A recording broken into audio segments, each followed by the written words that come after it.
What up, y'all? This is your boy, Mr. Downtown Ray Melon. You're listening to the Entertainment Report for Friday, September 12th, 2014, delivering some of the major stories and trends going on in the world of entertainment and beyond.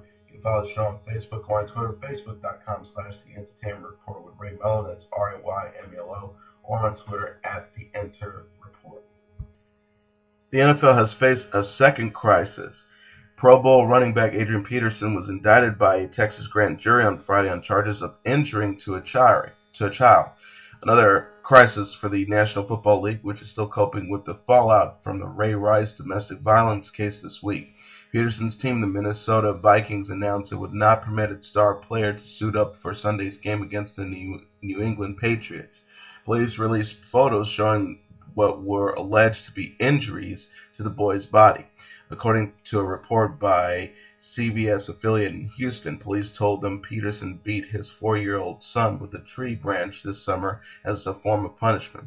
Peterson's attorney, Rusty Hardin, said in a statement that the football player admits to disciplining his son and is now cooperating fully with authorities. All eyes will now turn to NFL Commissioner Roger Goodell, who was heavily criticized for his handling of Rice's domestic violence case.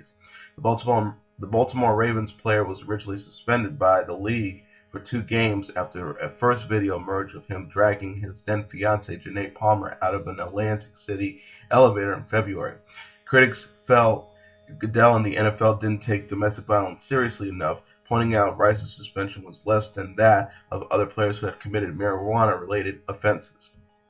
On Monday, the Rice case again came into focus when a new videotape from inside the elevator leaked. This one showed the full extent of Rice's brutal assault against Palmer. As the Rap previously reported, the Ravens cut Rice in light of the new evidence, and the league announced it had suspended him indefinitely. However, according to reports by the Associated Press and ESPN's Outside the Lines, the NFL may have actually received the full Rice elevator assault videotape months prior. The NFL has not yet responded to the Rap's request for comments regarding Peterson. Here's the full statement from Peterson's attorney. Adrian Peterson has been informed that he was indicted by a grand jury in Montgomery County, Texas, for injuring to a child. The charge conduct involved using a switch to spank his son. This indictment follows Adrian's full cooperation with authorities who have been looking into this matter. Adrian is a loving father who used his judgment as a parent to discipline his son. He used the same kind of discipline with his child that he experienced as a child growing up in East Texas. Adrian has never hidden from what happened.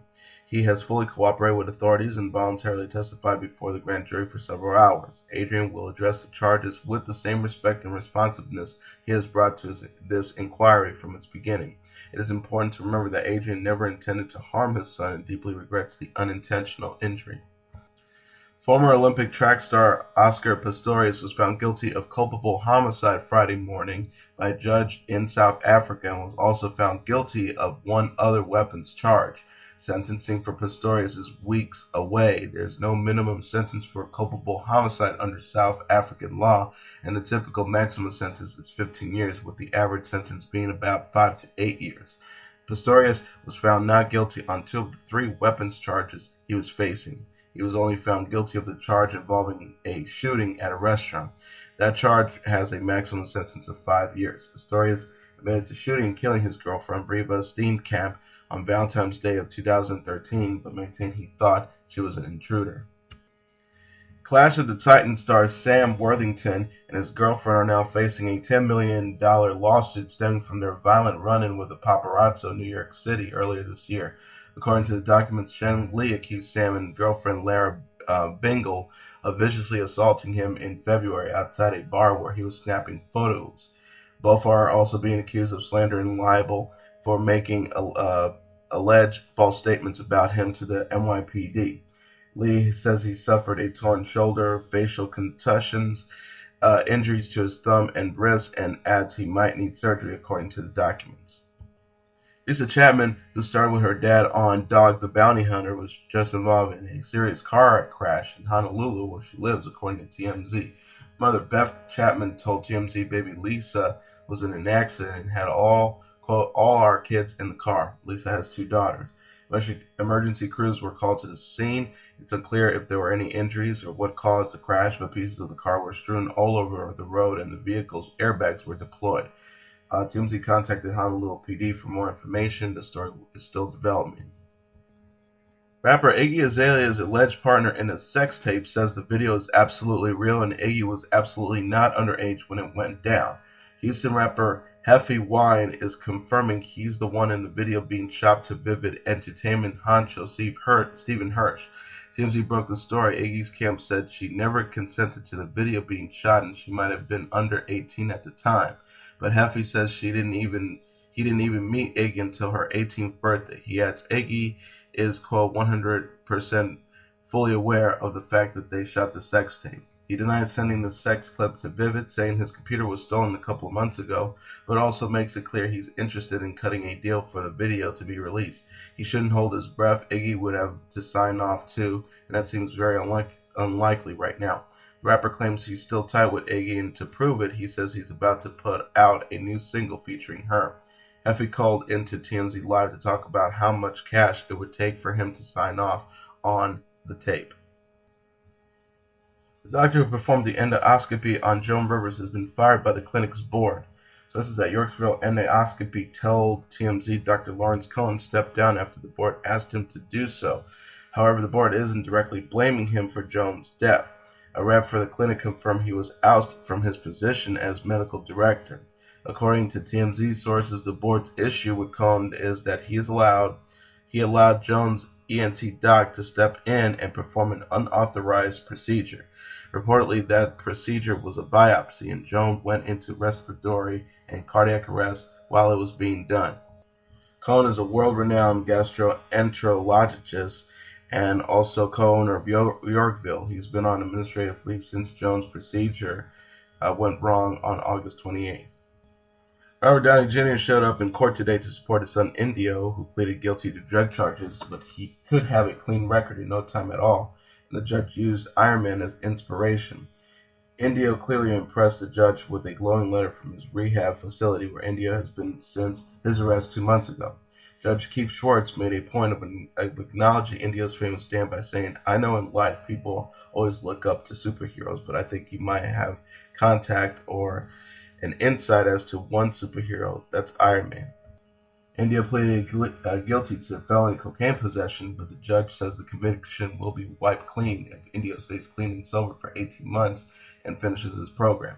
India is prohibited from being around anyone who sells, buys, or uses drugs. The courtroom scene was moving as India and his lawyer Blair Burke faced the judge Robert, who has his own history with drug addiction when he has kicked in breathing form. Watch attentively. Grammy winner Lynn Anderson, who had a string of hits in the 70s and 80s, was arrested early Friday morning for DUI after a car accident in Nashville. According to cops, Anderson said she mixed alcohol and RX meds before crashing her car. The 66-year-old singer, most famous for the hit "I Never Promised You a Royals Garden" in 1971, has had a couple of previous DUI arrests and spent some time at the Betty Ford Clinic. She was released on $5,000 bail. A heart attack has claimed the life of the father of Academy Award-winning actress Nicole Kidman. Nicole Kidman's father died of a heart attack inside a Singapore hotel restaurant shortly after completing his morning exercise, according to reports. The Sydney psychologist is believed to have collapsed when he was inside at the Wheelhouse restaurant at the Tanglin Club, a private hotel he has been staying with while visiting his daughter, Antonia, and 6 grandchildren during their school holidays. A doctor and guests at the hospital were present trying to resuscitate him before paramedics arrived and he was taken to the hospital, the Straits Times reported. Police confirmed that he died at Tan Tock Seng Hospital about 10 a.m. and are now investigating the exact cause of death. A friend of the family earlier confirmed that Dr. Kidman, 75, had suffered a fall but did not know any other details. Cole's publicist and longtime friend of the Kidmans, Wendy Day, told Daily Mail Australia that the family is in shock and is grieving, yet it is yet to make any statement regarding the well-respected Sydney psychologist's death. Dr. Kidman was visiting his daughter Antonia and his grandchildren who live in Singapore and suffered the fall after eating breakfast. She said the family is in shock and is grieving. I think that some time in privacy is needed to deal with this shock and tragedy. She confirmed that Dr. Kidman suffered a fall in the hotel room in Singapore, but that was all the information she had to hand. A similar statement was released by Nicole Kidman's publicist in the U.S., Leslie Dart, said Nicole and her family are in shock By the sudden death of her father, she appreciates the outpouring of support and kindly requests privacy during this very difficult time. Thank you. A hospital source was reeling from the shock of the news.